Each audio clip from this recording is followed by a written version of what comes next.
Yes, guys, welcome back to the channel for another live stream. And in today's one, we are starting the brand new series of the weekly roundup.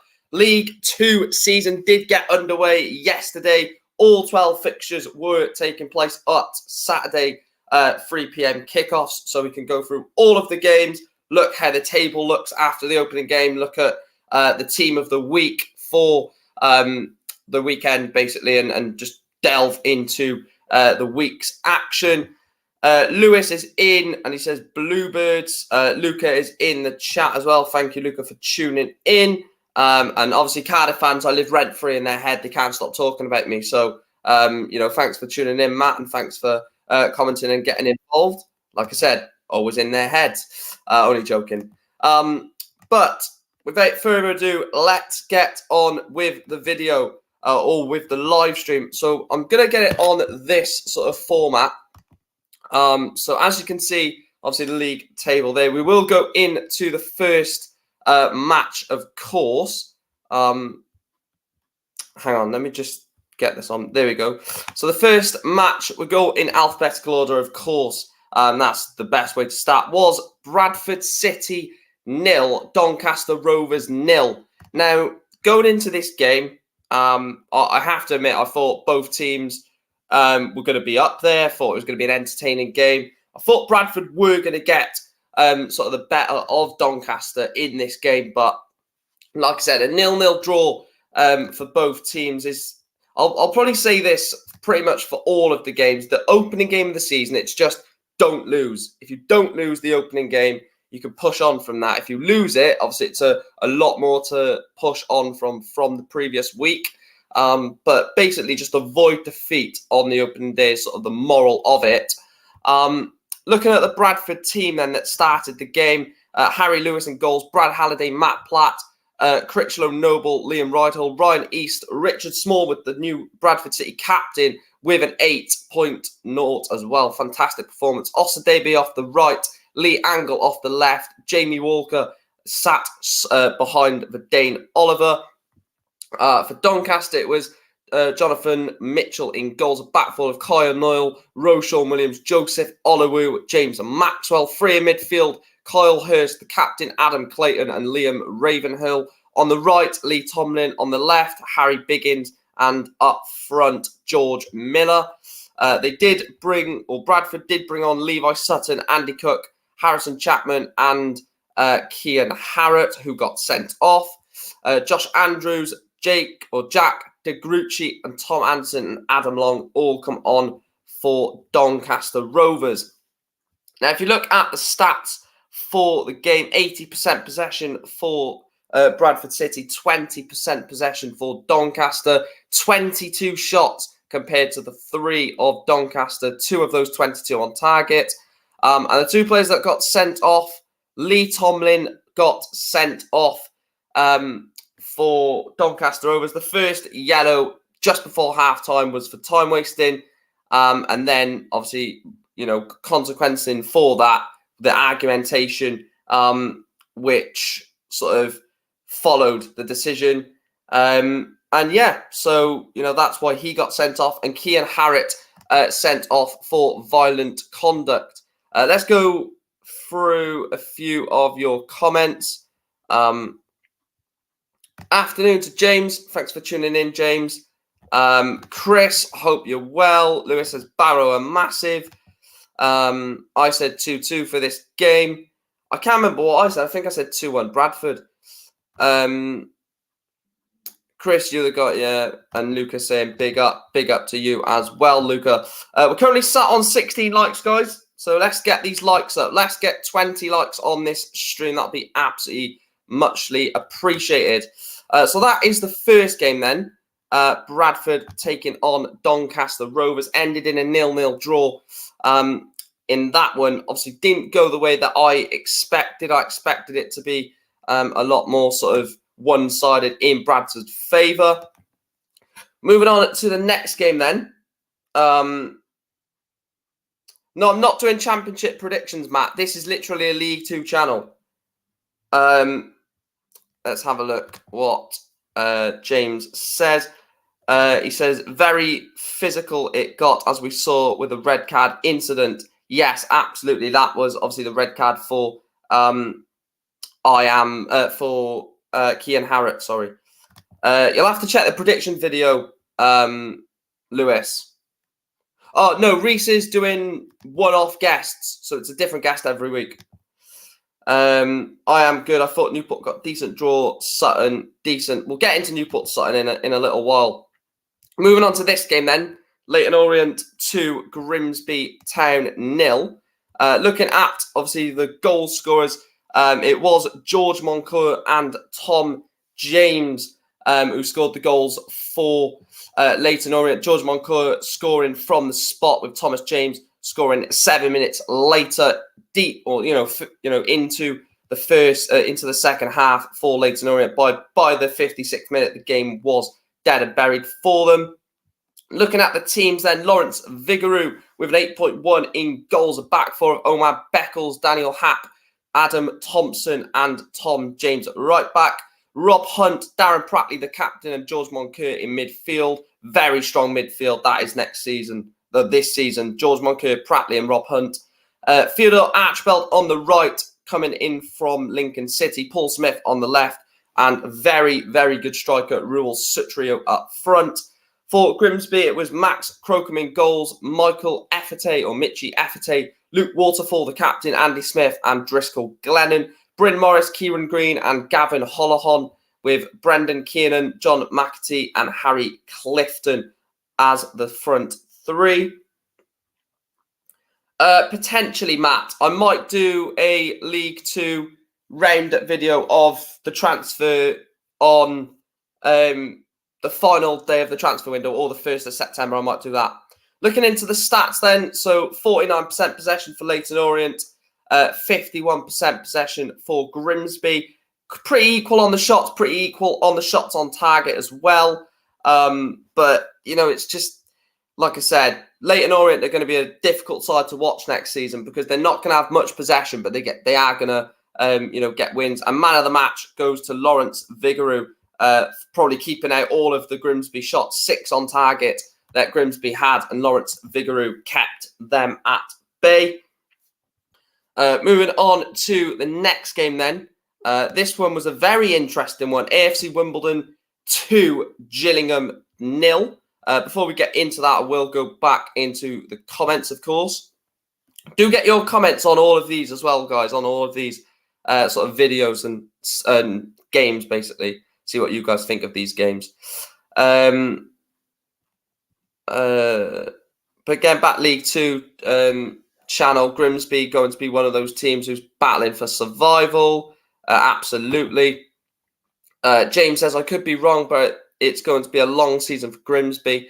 I think it'll be one of, we lose and then we win one, and then we'll lose 3 and then we'll win 1 sort of thing. I think they'll have enough. I think Grimsby will have enough. I don't think they'll go down, but I think they'll just about have enough. Yes, Lewis. And Swans. I nearly called you Swans. And Reese is in the chat. He says, buzzing for this. Thanks for tuning in, Reese. It really does mean a lot. People talking amongst themselves. Yes, potentially FIFA. Matt, potentially FIFA. How do you see Stockport doing this season? I did say playoffs, but we'll get into that in a minute. Right, next game then. This one, of course, is AFC Wimbledon taking on Gillingham. 2 teams who actually come down from League One last season, which, made this game interesting. For Wimbledon, it was Nick I don't want to pronounce this name. Is it Sanev or Tazanev? Nick Sanev in goals. Lee Brown, Alex Pearce, who is the captain. So Alex Pearce signed from Millwall in the summer, already been made captain by Wimbledon with William Nightingale. Chris Gunter played right wing back with Curry as the left wing back. Chislett, Magoma and Marsh in midfield with Josh Davison and Ayub Assal up front.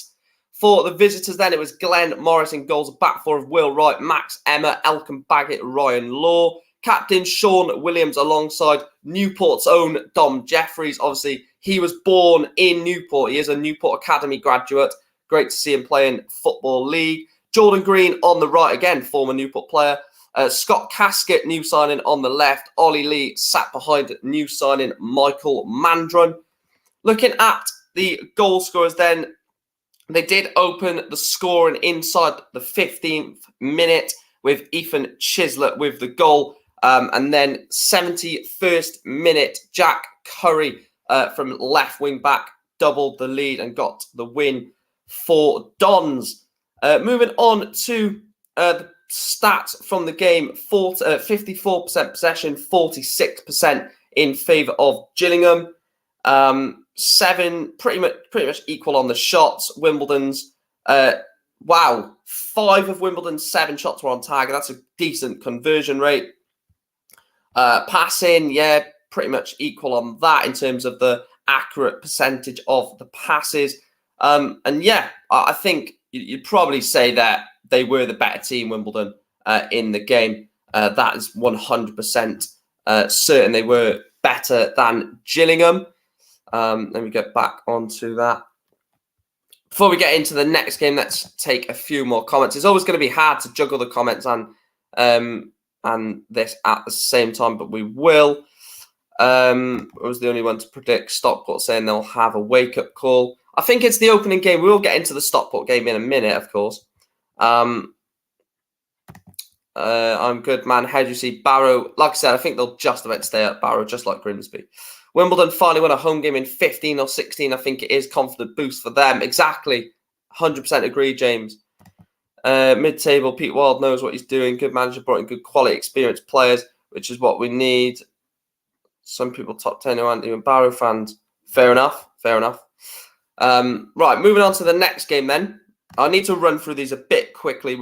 Game 4, and it was an absolute... Well, it was, as in the title, the 5-goal thriller. It was one of the 5-goal thriller. Obviously, there was another one as well. Moving on to Northampton taking on Colchester United. Now, going into this game, I actually generally thought this was going to be, very much one-sided. I thought it was going to be completely all Northampton. Let's be honest, I did not give Colchester United a chance in this game. And they proved me wrong. They put up a massive, massive fight. And we will talk about an unbelievable player in this league in a second. Basically, one of the best players in the league, which you can probably guarantee who it is looking at the lineups. Anyway, for Northampton, it was Lee Burge in goals, a back four of Ali Koike, John Guthrie, the captain, Sam Sherring, and Tyler Maglaw. I like this side of the pitch. Lee Burge, Sam Sherring, Tyler Maglaw. Tyler Maglaw signed from Blackburn, Sam Sherring from Bournemouth, and Lee Burge as well. That is a solid part of the pitch for Northampton. Anyway, moving on to the midfield. Mitch Pinnock, Jack Sowerby, Sean McWilliams, and I'm sorry, but what an unbelievable footballer Sam Hoskins is. Sam Hoskins on the left, with Lewis Apire and Danny Hilton up front. For Colchester, they played Sam Hornby in goals, obviously lost Shamal George. Junior Chameju as the right back. Luke Chambers captain alongside Tom Eastman. Ryan Chaplin made up the back four. Alan Judge, Cole Scouse and Luke Hannett, with Noel Chilvers sat in behind John Akinde and Freddie Sears. Strong from both teams, like I said. In terms of the game, Sam Hoskins took the lead for Northampton Town inside 27 minutes. Freddie Sears equalised just before half-time from the penalty spot. And again, from the penalty spot was Sam Hoskins to make it 2-1. Noel Chilvers, 5 minutes later, then equalised for Colchester. And former Newport County player Ryan Haynes scoring to win the game from a Sam Hoskins assist. Sam Hoskins, 2 goals and an assist on the opening day. An unbelievable footballer, that's all I'm saying. A fantastic footballer, Sam Hoskins is. Moving on to the stats, 57% possession compared to 43% of Colchester. 11 shots for Northampton, 5 for 11 shots, for Northampton, 5 for Colchester. Now you look at that and you're thinking, they battered them. in terms of goals, but actually 4 of their 5 shots were on target. 4 of Northampton's 11 were on target. Looking down at the passing, so they just played just under 70 more passes. 3 big chances missed for Northampton, 2 for Colchester. So a tight game, really, that I thought Northampton would definitely get the bedge. I was going to say better and edge at the same time. They definitely got the edge of in this one, but a decent performance, and what a performance from Sam Hoskins. 2 goals and an assist. Absolutely unbelievable. Right, let's have a look at a few more comments. Colchester put up a fight. I thought Northampton would win comfortably as well. Thrilling game it was. Luca says, do you think Luke Chambers is good for League 2? I think he's a good player. I do think he's a good player. Whether he can cut it at League 2 week in, week out, I'm not too sure. Asking who I support. I knew he was going to say that about Zanzala. I'm happy to be proven wrong about Zanzala.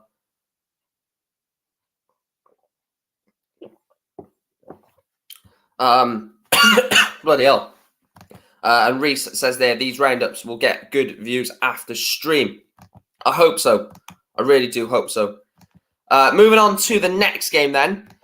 And actually, it is the shock of the round. Yeah, a lot of people will be interested in League 2, to be fair, Matt. The shock of the round comes from Yorkshire. Harrogate Town 3, Swindon Town 0. I know it's a new start, a new sort of beginning for Swindon, a change in the right direction for them, I think, after losing, obviously their manager to Charlton, and a few players to Charlton out the door following him. I didn't see this coming. We'll go into the game first. I'll go through the lineups. Peter Jameson in goals, Joe Mattock, Warren Burrell, and Miles Welch-Hayes, which is a brilliant signing from Colchester. The sort of wing backs as George Thompson and Jamin Headley. Josh Osterfield and Alex Patterson in midfield. Matty Daly, Stephen Dooley as the sort of inside forwards with Luke Armstrong up front. For Swindon then, I couldn't believe this. I really couldn't. Solomon Bryn in goals, Kieran Brennan, Matteo Baudry, Angus MacDonald, with Hutton and Shade as the wing backs. Johnny Williams, Lewis Reed and Ben Gladwin as the midfield three, with Harry McCurdy and Tommy Adeloye. Now, you look at both of those teams and you're thinking, if you base it off the 11, then Swindon's 11 absolutely blitzes Harrogate's out of the water. It's completely non-comparable in terms of those 11s. But what a performance from Harrogate. We'll go into, obviously, the story of the game. They did take the lead just before half-time. Alexander Patterson scoring from a Miles Welch-Hayes assist, which I mentioned. And then Matty Daly, 6 minutes into the second half, did make it 2-0 to 2-0 to Harrogate. Ben Gladwin missed a penalty, hit the woodwork to potentially get Swindon back into the game. And then 14 minutes from time, Jack Muldoon, obviously as a substitute, came on and, well, I wouldn't say sealed it, but, completely sealed it, because at 2-0 still could have got something out of it. But that is a result that Swindon will need to bounce back from. Possession, they were better than Harrogate. Shots, Harrogate obviously a lot more. Only one shot on target in the game for Swindon Town, which is worrying when you've got abundance of sort of basically attacking prowess on the bench and in the starting 11. That is a worrying sign. In terms of the big chances missed, they obviously missed 2 big chances. I don't know if the penalty class as a big chance. If not, they could have levelled the game with, the big chances that they had. Passes, again, Swindon absolutely outplayed them. To be fair, it looks like Swindon battered them. It actually does look like Swindon were the better team, but, that's not what the scoreline says with a 3-0 to Harrogate. go back to the comments.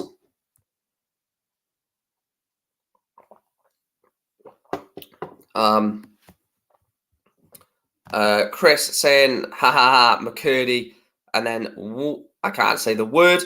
Don't want to start swearing on this channel. I want to become professional now. I say that. Didn't expect 3-0 at all. A real shock that was. Good to see McCurdy have a stinker. Can't stand him. This is why we love League Two results like this. Hutton should have stayed with us. He wouldn't have witnessed a battering on the opening day. And indeed, Chris, you never know on any given day what might happen. Moving on to may not know what happened. Don't know why I said that. Moving on to the next game then. And it is... Wait, why is... They're missing a few games here. We'll sort that out in a minute. I've just noticed they are missing a few games. Sutton United taking on Newport County. Now, I'll go into the lineups first and then we'll delve into it. I will give an extra bit of analysis on the game. Obviously, I was at the game, so I can, for every Newport game, I can just give that extra bit of analysis due to, obviously, me being there. So the lineup for Sutton then, Jack Rose in goals, Robert Milsom, Lewis John, Ben Goodliff and Joe Kizzy at right back. Enzo Baldwin, Alistair Smith, Craig Eastman, the captain, and Will Randall, Donovan Wilson and Omar Bugle up top. For Newport, it was Nick Townsend in goals, Declan Drysdale, Matty Dolan, Mickey Dimitro as the back three, Will Evans, Cameron Norman as the wing backs, with Sam Bowen, Aaron Wildig, Scott Bennett as the midfield three, Ofrande Zanzala and Omar Bogle up front. Go through this first and then I'll give my opinion. So 24th minute, Omar Bugle made it 1-0 to Sutton. Inside the first 20 minutes, they were the better team. I'm not going to, sort of cover it up. They were the better team. They played really well for 20 minutes. Then they scored that goal. And before that, we just looked so... I wouldn't say slow. We just looked like we didn't wake up, basically. We started the game like it was... still pre-season. I don't think the players were completely sort of alive, not alive, but completely awake sort of thing. I thought it was just a bit slow and just looked a bit lethargic. They score, and then from the moment of them scoring, we were on it, completely on it. We were coming down the right, coming down the left with Will Evans and with Cameron Norman, looked really good on those sides. I thought Aaron Wildig played well. I thought Sam Bowen was excellent as well. And then the 38th minute, and Mickey Dimitro Mickey Dimitro, I think, won the flick on an Omar Bogle, levelled it up at 1 apiece to get us a draw. In terms of... Hang on, it's just refreshing. Don't know why it's done that. Bear with me. There we go.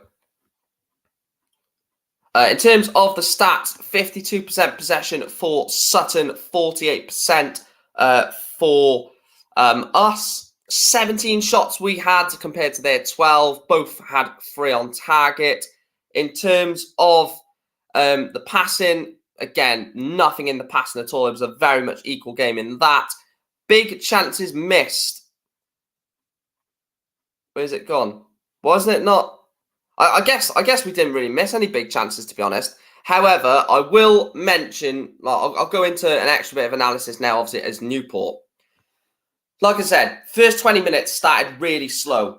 I just don't think we were sort of ready for the new season. I just think we were just waiting for us to kick into gear sort of thing. And I think the Sutton goal kicked us into gear, because as soon as Sutton scored, from the moment they scored to the moment we scored our goal, it was pretty much constant pressure, just completely battering their defence by running at them. And one thing I will say, their defence was so shaky yesterday, and it just showed how we were not on it. If we were on 100% yesterday, we would have won that game, because the defence that Sutton had was so shaky. There was, every time they tried to sort of clear the ball, it wasn't just a clear up the pitch. It was just battering it up the pitch. They weren't like trying to play it out from the back. I don't know what you're on about, mate, so get rid of that. But yeah, we just completely, utterly battered their goal. Yes, I'll take the point because they finished above us last season. And yeah, like it was a tough game to watch in the end because it was just like so frustrating. One time in the game, we had a chance where I can't remember who it was. I think Zanzala hit it. It might have been Bogle hit it, then Zanzala, but one of them hit it. The one was saved, and then Aaron Wildig missed an absolute sitter. It was just mental. The ball just wouldn't go in the back of the net. Right, let's take a few comments. James says, a point on the opening day away from home isn't bad. I know you would have been more happy with a win, but getting at least a point on the opening day, you can't go wrong. Maybe I'm a bit harsh. I think we should have won that game, actually. I really do think we should have won that game, just to the fact that they weren't as good as I thought they would have been, I must say. Turf Morehouse is in the stream. Big up to yourself, Turf. Thanks for the intro yet again. Absolute legend. He says, new season, new players, Newport, up the Exiles. Keep up the cracking content, you little legend. Cheers, Dan. It really does mean a lot.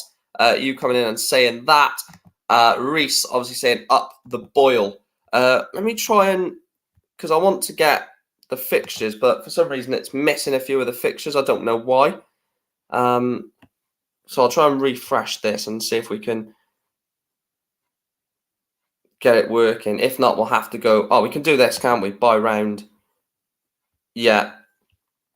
So let me go back to it. So I have missed a few fixtures, but that's just because it weren't showing up on the screen. So the next game we're going to talk about is Rochdale against Crewe Alexandra. Go into this one. Like I said, I would do it in alphabetical order. I have done it in alphabetical order, but for some reason, a few games weren't showing up. So it just showed the Newport game. So I'll have to go back through them again, which is no fun. We're still reviewing the game, aren't we? It's just a few of them not in alphabetical order. So Rochdale against Crewe then did finish 2-1 to the visitors. The lineup for Rochdale's Richard O'Donnell in goals, Cameron John, Ethan Ebanks Landell, the captain and middle centre-back with Sam Graham. Sareki and Oda as the wing-backs with Ball, Diagora and Kelly as the midfield three. Devante Rodney and Ian Henderson up front. I nearly said Crewe. It is Crewe. For Crewe, Arthur Okonkwo in goals on loan from Arsenal, Kevin Mellor and Zach Williams with Rod McDonald and Luke Offord. That's very much a Carlisle United defence. Calvin Mellor and Rod McDonald both signed from Carlisle in the window. Tariq Ukawaki and Connor Thomas as the midfield two. Lachlan Brook on the right with Basala Sambu on the left. Callum Ainley sat in behind Daniel Ajay. Strong lineups from both. It started very, very quickly in the game. Inside the first 22 minutes, it was already 2-0 to the visitors to Crewe. Daniel Ajay scoring after 14 minutes from a Callum Ainley assist. 8 minutes later, Lachlan Brook made it 2-0 again from a Callum Ainley assist. 2-0 going into half time. Then they pull him back just before the stroke of the 70th minute. Devante Rodney pulling it back for Rochdale to get it back to 2-1. Couldn't turn it around. Courtney Baker-Richardson did come on, legend. Obviously played for us last season. I always like to see that, how players that leave us go on to sort of perform next season. I'm always interested in that. Moving on to the stats then, 60% possession for Rochdale, 40% for Crewe. 12 Rochdale shots to the 9 of Crewe, with 4 of them on target compared to 3.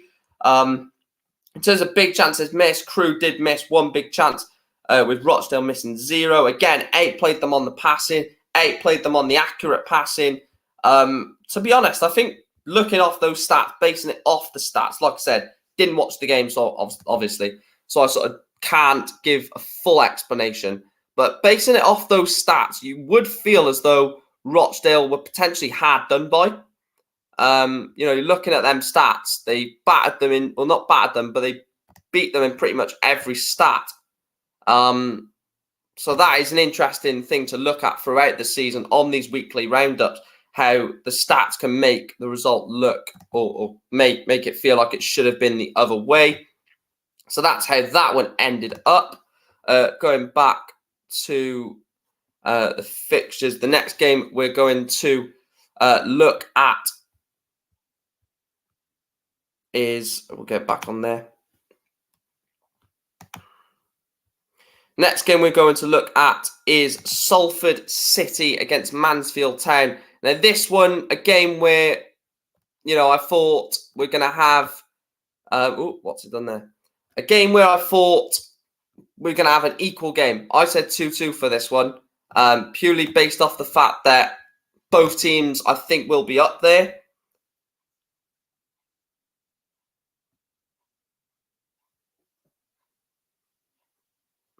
Put him in timeout. So yeah, a game which I thought at the start of the season was going to be sort of an early potential, promotion cracker. 2-2, 3-2, something like that. Just didn't end up as that. It did finish 2-0 to Salford City. A great start for them.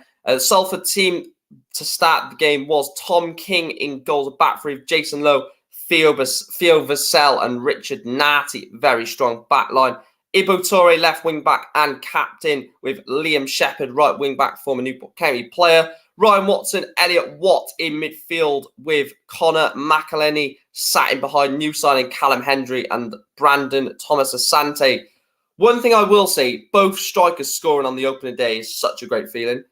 For Mansfield, Christy Pym in goals, John Joe O'Toole, Riley Harbottle, Stephen McLaughlin as the captain, Jordan Berry, right wing-back, Lucas Akins, right wing-back. I don't know if that was the case.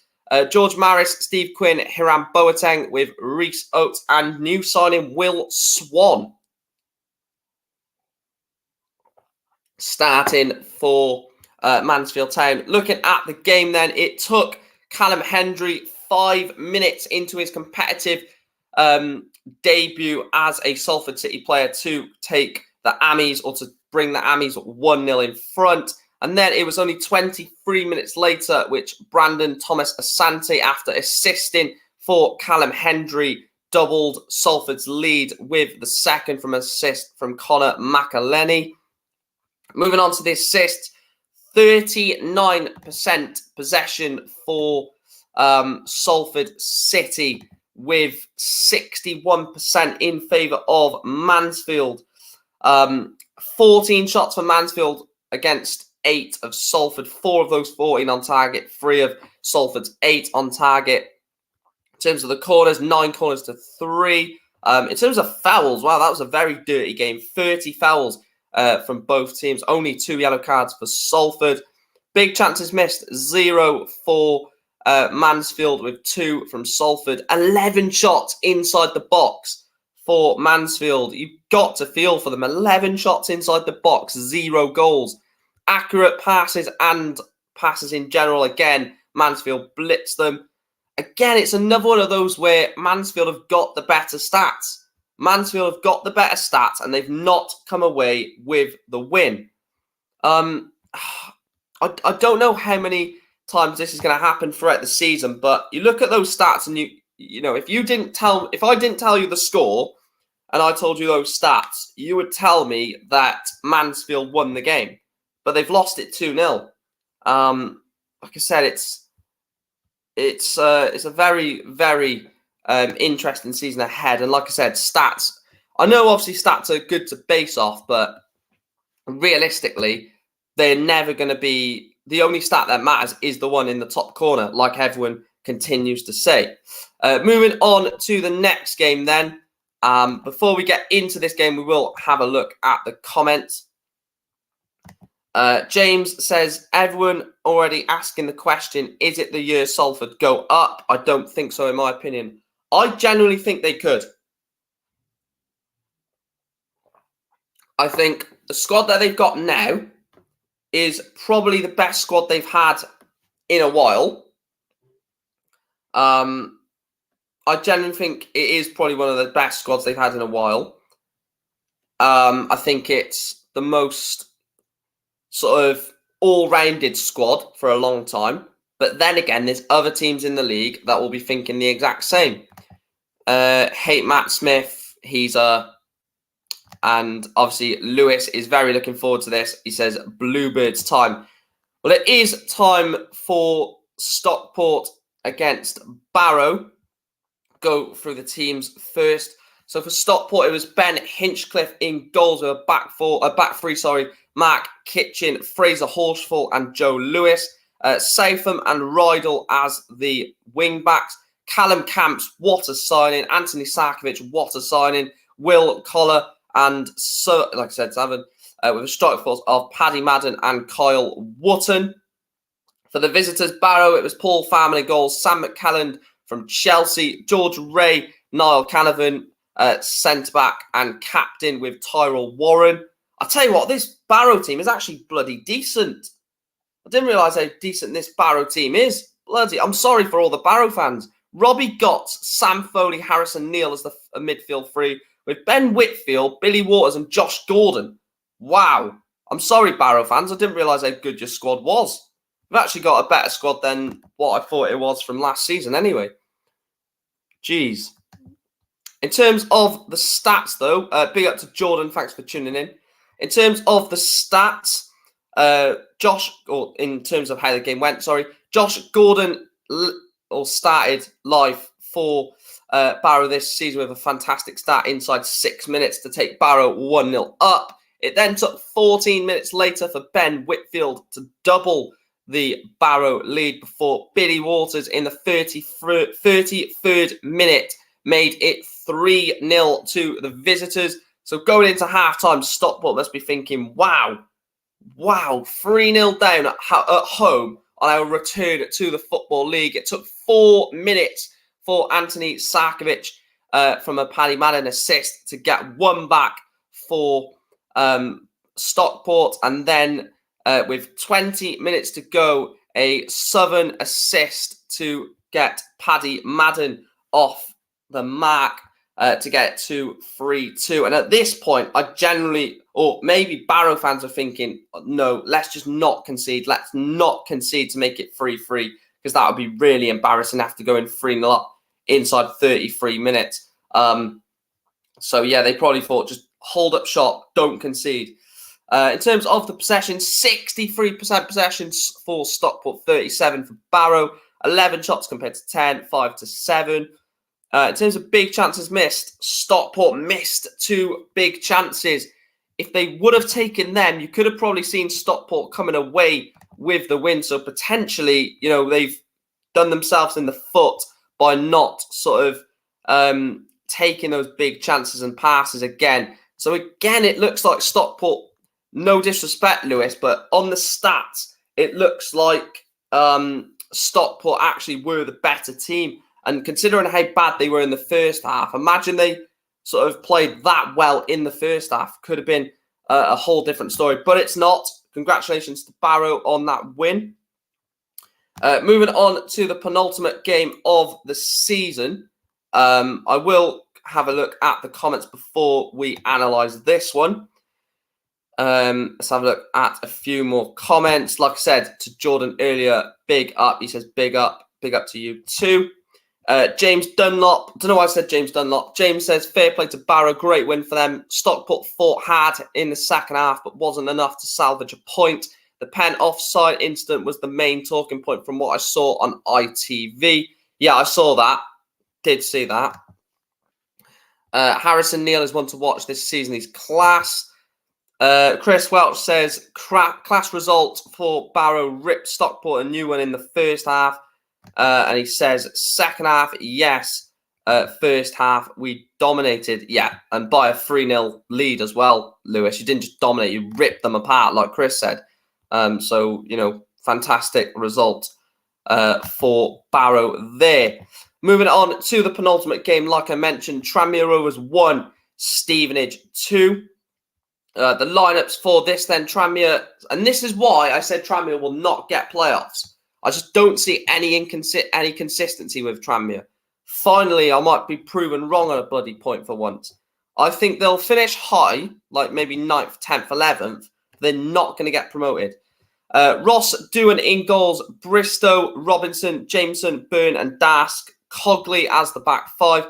Josh Hawkes, Leo Connor and Reece McClear as the midfield 3. Elliot Nevitt and obviously the captain and main striker up front, Kane Hemmings. For Stevenage, a very sort of revamped Stevenage squad. I think there's a very belief in Stevenage that they could potentially do something decent. Tay Ashby-Hammond from Fulham gets his debut. Back five of James Wilden, Sweeney, Van Kooten, fantastic centre-back as well, by the way. Carl Piergiani is the captain and Max Clark. Jake Reeves, Michael Bostwick, Jake Taylor is the midfield three, with a very, very good strike force of Luke Norris and Elliot List. Moving on to the game tape, or how the game went. 5 minutes before half-time, Jake Reeves opened the scoring for Stevenage. And then it took only 6 minutes into the second half for Kane Hemmings to then level it up for Tranmere. And 6 minutes from time, a Carl Piergiani assist and a Jordan Roberts 84th minute winner for Stevenage took all 3 points from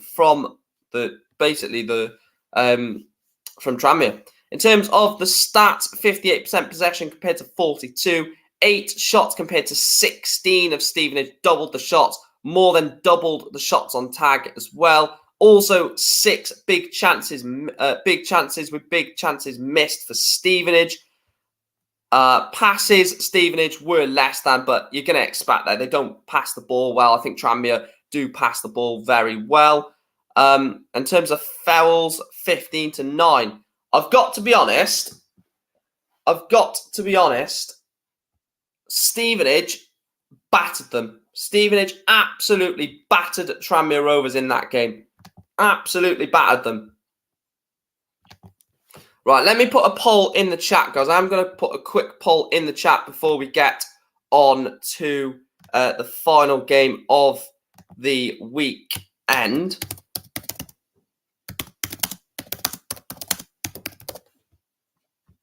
Right, I'm going to add a new addition, and it is Performance of the Week, where you guys get to vote on Performance of the Week. So we'll go with that. I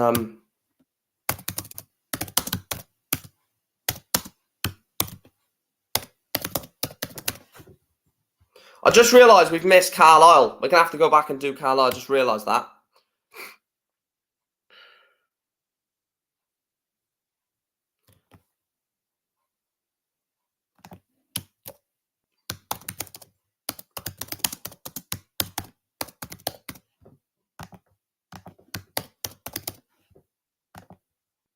Right, I'll take a few more comments.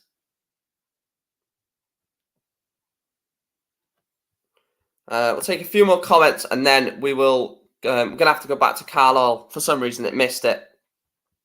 Tranmere were obviously shocking. I do worry for Tranmere this season. Not enough goals in that squad. All 3 goals in this game were all avoidable. I heard Steve Evans treated his team to a Burger King after the win. And as for Mickey Mellon, a few calls for him to go were voiced by a few fans according to a mate of mine who has a season ticket there. I agree. I think he is not the man to take them forward, but maybe some fans see it differently. Right, let's go back to the Carlisle game, because obviously Chris is in the chat as well, and then we'll go Walsall. Then I'll have a look at the vote, see what you guys have said. Then I'll have a look at the team of the week, and we'll wrap up with how the table looks after the weekend's fixtures. Obviously, it's only the first weekend of the season, so it's not like we're going to get a massive indication of who's going to get promoted or relegated or anything like that. Right, Carlisle versus Crawley then. Teams that started this game: Thomas Holy in goals, Jack Armour, John Mellish, Ben Barkley, Captain Feeney with back as the right wing back, Jordan Gibson, Callum Guy and Owen Moxon in the midfield 3. Picking up a knock there, Callum Guy. Hope that's not serious. Ryan Edmondson and Christian Dennis up front for Carlisle. In terms of Crawley, Ellery Balcom in goals, George Frankham, Dion Conroy and Toby Molly. James Tilley right wing back, Travis Johnson. James Tilley left wing back, Travis Johnson right wing back, Jack Powell and James Balgazi hold the midfield. Tom Nichols, the captain, sat behind Ashley Nadesan and Dom Telford. Haha, lol. You leave Newport and then you can't even score. So great for you. That is Dom Telford. Absolutely buzzing for you, mate, to get a 6.3 and not even score. Lovely. I am salty. I don't give a shit. The goal for Carlisle come inside the 5th minute. Christian Dennis from Owen Moxon to get the Cumbrians a massive opening day win. Players that coming on, that's for Mary Patrick, Corey Williams, Sonny Hilton, all showing the squad depth for, not massive squad depth, but showing that there are players to bring off the bench for Carlisle United. In terms of the stats, 34% possession for Carlisle, 66% in favour of Crawley Town. 23 shots compared to Crawley 6, with 8 of those 23 being on target. Crawley not even getting a shot on target. In terms of fouls, 9 compared to 6. Carlisle missed 5 big chances as well, so they could have scored that by a lot more. In terms of the passing, Crawley again way more passing, but considering way more, still only 20% in 20% in the accurate percentage of the passing. So yeah, basing it off that, Carlisle did batter them, and again, it's great to see Dom Telford not scoring a goal. Considering he left us, I don't like anyone to do well as they leave us because they just shouldn't. It's just not allowed. So obviously it's good to see Dom Telford have a blanker. We'll go back to the comments before we go on to the penultimate game. James says, good start for you, Chris. Chris then says, we should have won by more, absolutely dominated them. And Chris from Leicester Till I Die says, you made it home then.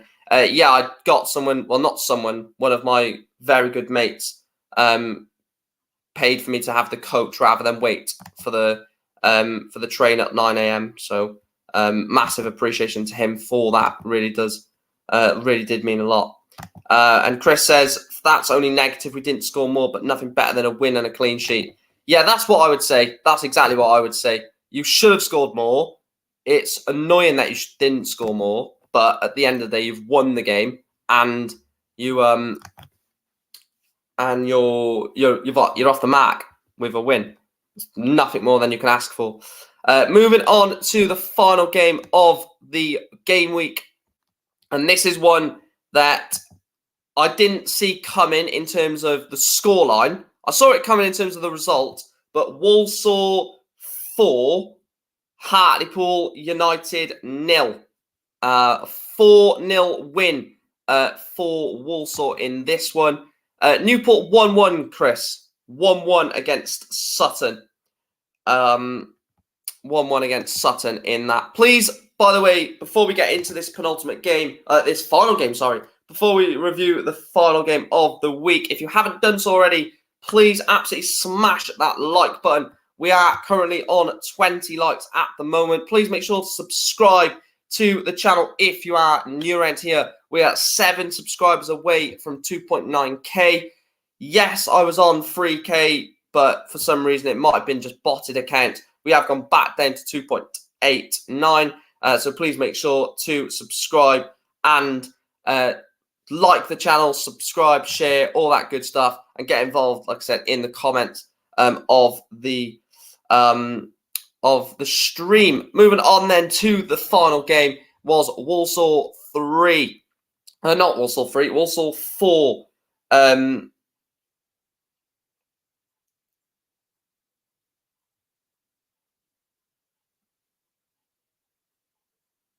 Oh, yeah. I've just saw that comment, Chris. The True Red says, thanks for tuning in, The True Red. Please do subscribe to the channel if you haven't done so already. He says, shocker for me was Stockport 2, Barrow 3. I would 100% agree. And the vlog from yesterday is nearly on 400 views. So if you haven't checked the vlog out, I probably will link it in the chat once I'm done. If you to go and have a look at that, it would be much appreciated. So Walsall 4, Hartlepool 0. Then the starting 11 was Owen Evans in goals. Donovan Daniels, the captain, and centre-back with Peter Clark and Manny Monte. Left wing back Taylor Allen, right wing back Hayden White with Liam Kinsella, Brandon Comley, Isaac Hutchinson sat behind Andy Williams and Danny Johnson. For Hartlepool, it was Ben Killip in goals, David Ferguson and Regan Tumlity as the fullbacks, with Ewan Murray and Alex Lacey. Midfield three, Mohamed Niang, Callum Cook and the captain and main man Nicky Featherstone. Jack Hasty as the right wing, Ellis Taylor's left wing and Josh Umara as the striker. How the game went, it started in the 21st minute. Brandon Comley getting off the mark, making it 1-0 on the 21st minute. 6 minutes later, Danny Johnson got his first of the game.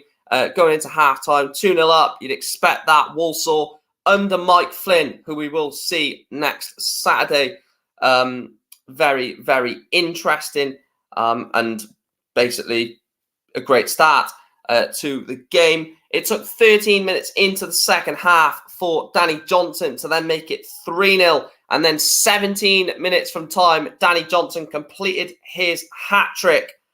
Danny Johnson completed the hat-trick and a 4-0 win for Walsall in that one. 52% possession for Hartlepool, 48 for Walsall. We know this from a Mike Flynn team as Newport fans.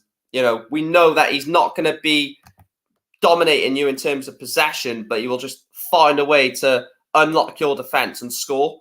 So I don't think that's it's a fair indication, because if that's what it was, that's what it was. But I don't think that's anything to worry about for a Walsall fan. 21 shots compared to 4 with 11. That's what I mean. This is the stat that you will get in a Mike Flynn team. You'll batter them with shots and you'll get half of them on target. 2 on target from 4 for Hartlepool. Big chances missed, 2 for Walsall.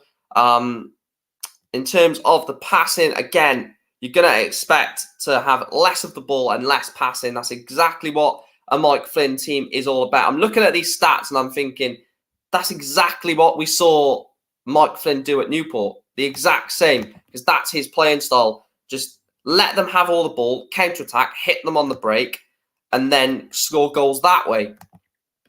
Right, let's go on to... don't know what to do first. We'll have a look at the team of the week. How do we... oh, here we go. Here is the team of the week voted by SofaScore. So they have gone with...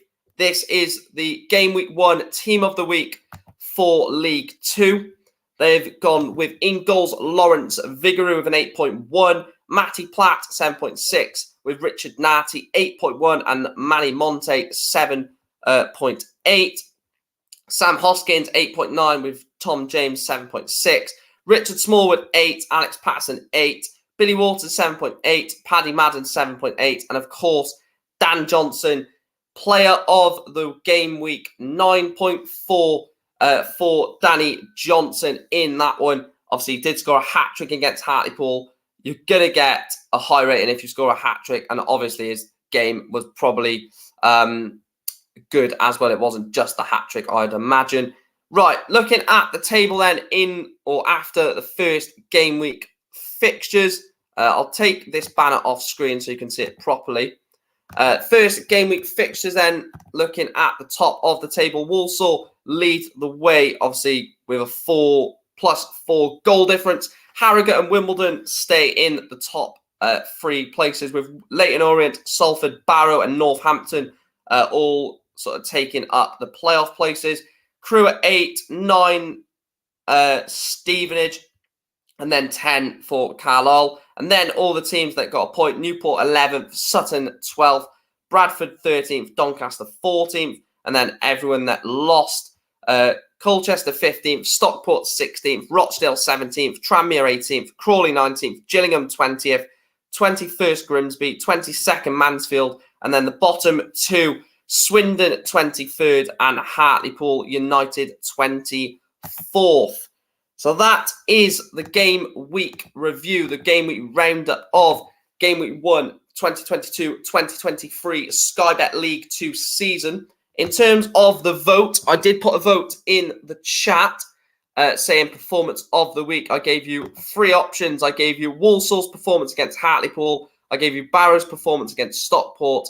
I gave you Harrogate's performance against Swindon. And I also give other for you guys to pick another performance that you thought was very impressive. And by not too much percentage, by 17%, you guys have gone with Barrow's performance against Stockport at 50%. At 33%, it was Harrogate's performance against Swindon. 0% saying Walsall's performance against Hartlepool. And 17% saying other. That is where we're going to wrap up the stream, guys. It's been an absolute blast. Just under an hour talking League Two with you guys. Nothing that I would not enjoy doing. A massive shout out to everyone for tuning into this stream. Massive shout out to the likes. I think we're on 21 likes at the moment. So absolutely smash that like button. Subscribe if you are new around here. Thanks for watching, guys, and I will speak to you guys soon. Thanks for watching. I'll leave you with the outro.